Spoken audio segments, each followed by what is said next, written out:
I want to bring in ABC's Jacqueline Lee, who's been monitoring this story for us over the course of the day from our offices there in New York. And Jacqueline, give us an update as to where things stand and also walk us through the timeline. This begins, around 11 o'clock in the morning this morning and continues obviously now over the course of the entire day as the search and rescue effort continues.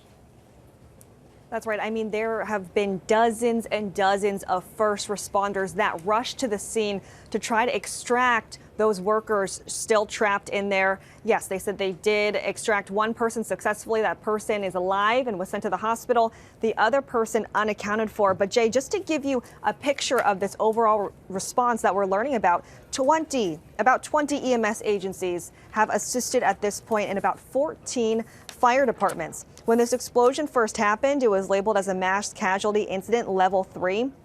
What that means is when the local response is overwhelmed, inundated, just given the scale of this explosion, they need additional help. So, of course, they're sending in all of those other agencies to help those individuals and the victims at the scene of the explosion.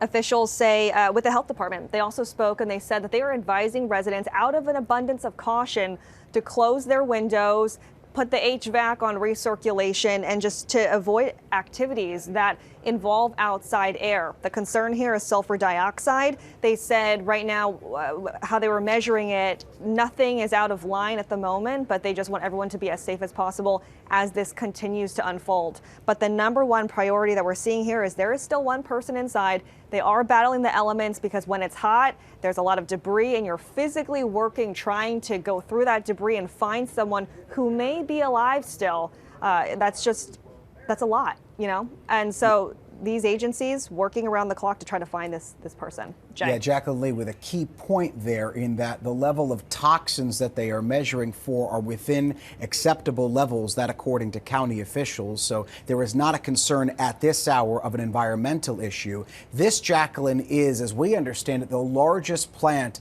of its kind in the country. Give us a sense of the task at hand now for search and rescue teams who are consistently continuing now from the morning hours into the early evening in this ongoing search and rescue effort, again, for this one still missing employee.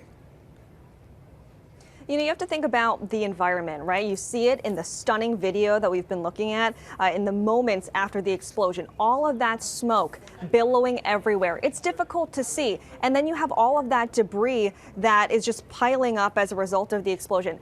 Given how hot it is, given what you're breathing in, it is very physically taxing to be out there.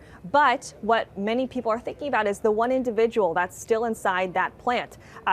Obviously, yes, it is physically hard to be searching, lifting, but that is what is driving these people. And we heard that from that press conference, right? Is thinking about the one person they were able to successfully save, and then, of course, trying to save this other person. There's a handful of people in the hospital, 10 people injured overall. Unfortunately, one person dead, and they want to not raise that death count. So they're trying to get to that person as quickly as possible, given those difficult conditions. Jay. And Jacqueline Lee, again, officials say they know where that individual is approximately in this massive facility. Again, that ongoing search and rescue effort continuing. We will update you at home as it continues and as we monitor this story. Jacqueline Lee for us. Thank you so much.